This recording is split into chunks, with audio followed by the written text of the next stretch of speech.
Good morning everybody, my name is Crystal and welcome to my YouTube channel. If you like my videos, please smash that like button, please do subscribe. It's Friday morning and it's been raining and summer's gone and we're well into autumn now, and it's September the 6th and yeah, it's not very bright outside either. It's quite dark and you can see it's been raining because my balcony's wet. Still watering the plants though. Yeah, not so nice weather today, but you've got to keep your chipper up, you know, otherwise you sink. And I want to swim, I don't want to sink. Good morning everybody. Alexa, good morning. So I've got my Alexa, the volume's down low, so.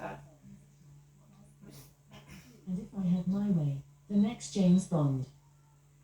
Alexa, good morning. Good morning.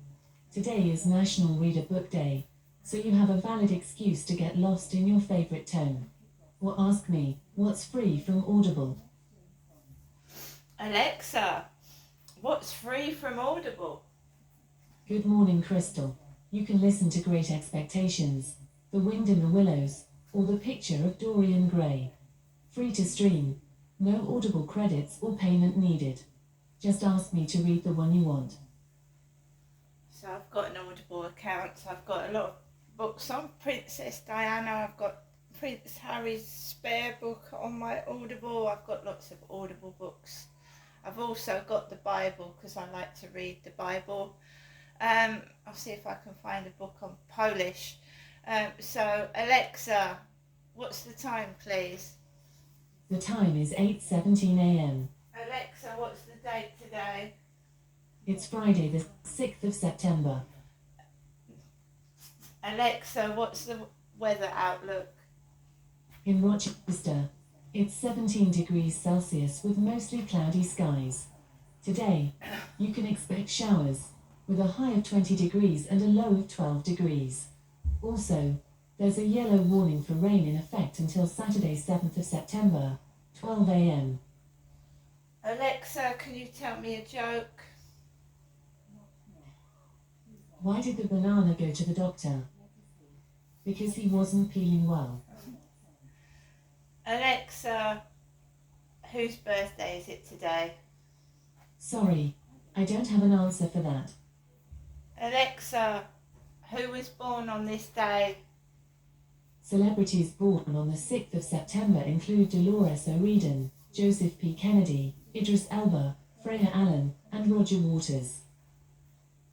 Right, once again, good morning everybody. So, last night I took Max for a walk on the fields and, you know, the weather's a lot more miserable, so, you know, people that suffer from depression usually feel worse because it's dark and less people come outside, especially when it's raining. So, yeah, I am just carrying on with my life. I'm ignoring what everybody else is doing. It's none of my business. I don't want to act like a mad old lady because I'm not a mad old lady. I'm a sensible middle-aged woman who's gone through trauma and a lot of bad things in her life, and I don't deserve the mickey taking that was especially going on in the co-op yesterday because I'm not an old lady. Dressing women up with blue and purple hair and putting what looks like my mother's clothes on them is just trying to ruin my YouTube channel because it's not my mother's YouTube channel, it's mine. And when I usually go up to see my mum, she's dressed in funny clothing and she keeps saying, "You're not Jennifer, are you, Genestra?" So we've got a clue of what's been going on. And I'm certainly not an old lady. I haven't learnt the Polish for old yet, old and young, but I've learnt Polish for I am a woman. Ja jestem kobieta. And last night I was learning animals. And that's what these people are doing this to me. Animals. And Pa Jonk is a spider. Pa Jonk. Cot is a cat. Cot.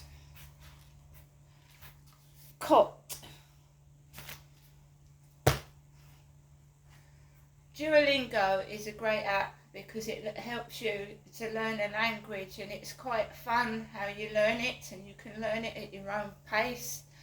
I'm enjoying it very much, and whenever I get now feel like I'm getting irritated and annoyed and picked on by unknown persons outside, I just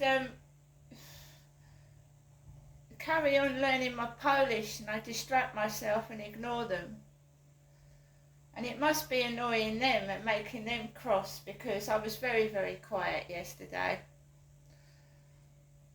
I'm not interested in what they're interested in. They're interested in bad things. They're interested in, perverted things, and I'm not interested in things like that.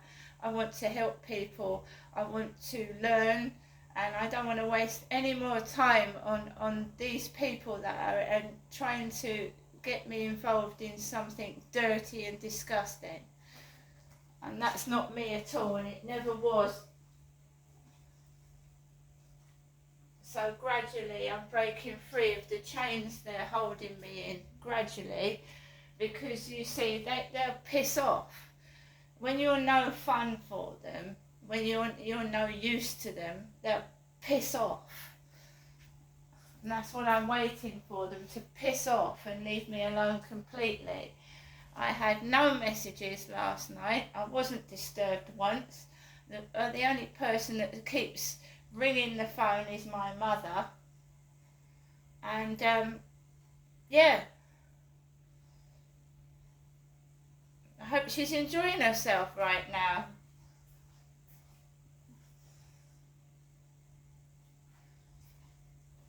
Because when you're horrible to someone, they don't want to be near you, do they? And if it's funny taking the piss out of me after all that I've been through, and just hiding me away because they're ashamed of what they've done. They are ashamed of what they've done. That's why they want to hide me away all the time. Make me feel bad about myself so I don't go outside and no one knows it's me all this is relating to. And they're taking the piss out of me. And I've been writing in my journal. I don't need money.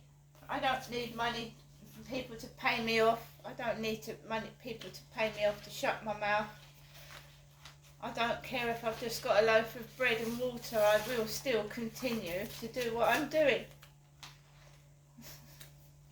Every time I go into a shop, whether it's up the road, in Strood or in Chatham, they've got their funny antics.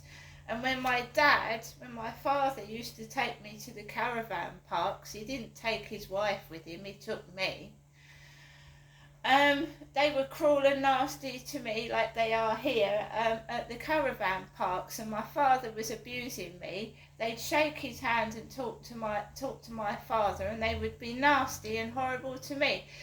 And they knew what he was doing, and so did the supermarkets that my father took me to, and knew who my mother was. There's no excuse for this disgusting behaviour either.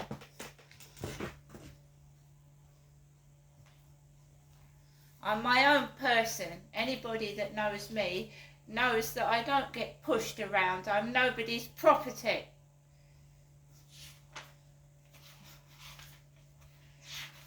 So anyway, I spent about 2 hours last night writing out my journal, going right back to when I went to the castle last Friday. So I've been busy writing up in my journal, and it does make you feel better. It does, because it gets all your emotions out, even if no one gives a shit, as I keep getting told. And they won't while these people still keep doing it, will they? No one will give a shit, because they're all involved in it. But I care. I care. And that's the main thing. And I look after myself, right? Police have done nothing. Social services, not heard from them. Not that I need their help anyway at the moment. I'm not my elderly mother that can't walk properly, am I?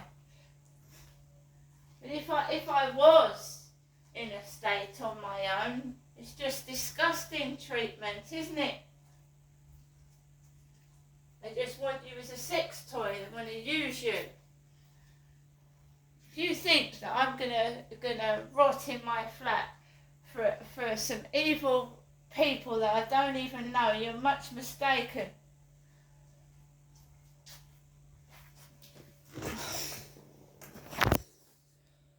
For the time being, they seem to have bogged off with all the picture shit as well.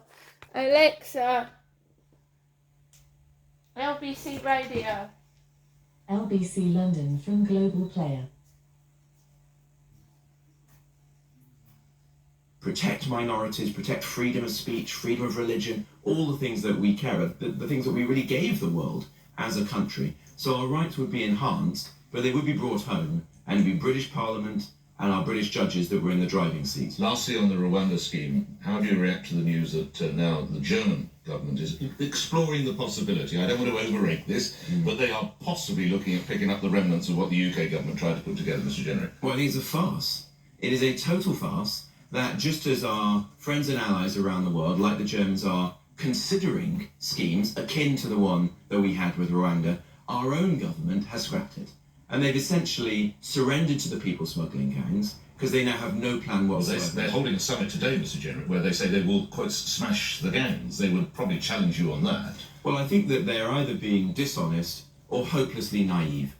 All of the people that they will meet today at this summit, like the National Crime Agency, I've met and worked with for years. And they said to me, as I'm sure they will say to Yvette Cooper today, that whilst it is important to do law enforcement and diplomacy, I did all those things, and many of the things they're trumpeting today, like seizure of boats in Bulgaria, were things that I put in place. It isn't enough.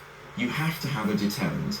You have to break the people smuggling gangs by making it clear to people who are in a place of safety like France that if they come here illegally, they'll never find a life here in the United Kingdom. Without that, we'll never get out of this issue. And the cycle of broken promises, the public mistrust over this issue will just be perpetuated. This is very tough talking. Some colleagues have suggested you were even radicalised during your time in the Home Office as immigration minister. Do you recognise that? Well, it's certainly true that my experience of the Home Office led me to some pretty firm conclusions. I think that mass migration is not working in our country. It's making it harder for young people to get a home. It's making it difficult for people to get on a doctor's appointment, a dentist appointment, and it is leading in some places to divided communities. I want to build a united country, and that's not going to happen when you have 1.2 million people coming into our country every year. Where are those divided communities, Mr. Jenrick? Well, I think there are pockets of communities in some of our major cities where people are living parallel lives. And that is not the country which I want to see my children and grandchildren growing up. And I want people to be living side by side, for there to be a sense of national togetherness. And that does mean taking action to build more united communities, and above all to stop the very large numbers of people coming into the country that we've seen in recent years. It's just not practical to integrate people at the pace we've seen in recent decades. So are we talking about some of these great northern cities such as Bradford and Blackburn and cities such as, where are we actually talking about? Well, in recent years, we have seen intercommunal tensions, for example, in Leicester, right, in London. We saw just the other day in Birmingham that there were retaliatory protests or riots by sectarian gangs as a result of, or in line with, the far-right activity that we'd seen at the same time. And that's wrong. I want us to be calling out that kind of action, wherever it comes from, whether it's the disgraceful actions of the far right or these sectarian gangs. And a part of the explanation is that we are too divided now as a country. Okay, look, coming to the last minute or so together, just reminding my listeners, you also served, not where you were in the Home Office, you're also Secretary of State for Housing. So part of the aftermath of Grenfell came on your watch. You'll be aware of numbers far better than I, Mr. Jenrick. There are still too many properties in this country that have this cladding. Some of them aren't even getting anywhere close to remove the cladding. Did you do enough in that field? Well, I worked very hard on this issue, and it was one I cared a great deal about, and I secured from the then Chancellor, later Prime Minister, over £3 billion of funding to help those people who were trapped in buildings with dangerous cladding to begin the process of getting it off their properties, and so that they could first of all live safely. Yes, and but 7 years with on there are confidence. still cladded But it's still buildings. taking far too long. But why is that? I think it's a highly complex issue. There are thousands of buildings, Yes. some of whom where the leaseholders simply didn't even know what the cladding was on their building, and local government, and above all, the freeholders of some of these buildings have been far too slow to act. We need to work harder. I spoke in the statement that the Prime Minister did on the Grenfell report during the week, and offered my support, and the leader of the opposition did, of the opposition, to help the government in anything that does in the months ahead to speed up this process. But could you have done more, lastly? You were running the housing department, as it were, the housing ministry, and people were still, I don't want to overdo this, but probably going to bed very anxious at night. Of course. Look, I don't want to diminish that, because I know that there were and there are today thousands of people in our country who are deeply concerned Indeed. about the homes that they live in, that they're bringing up their children in. What I did was to secure the billions of pounds of public money that was necessary to begin this process, and no housing secretary since has done more in that respect. But there's a lot more to be done in this. I think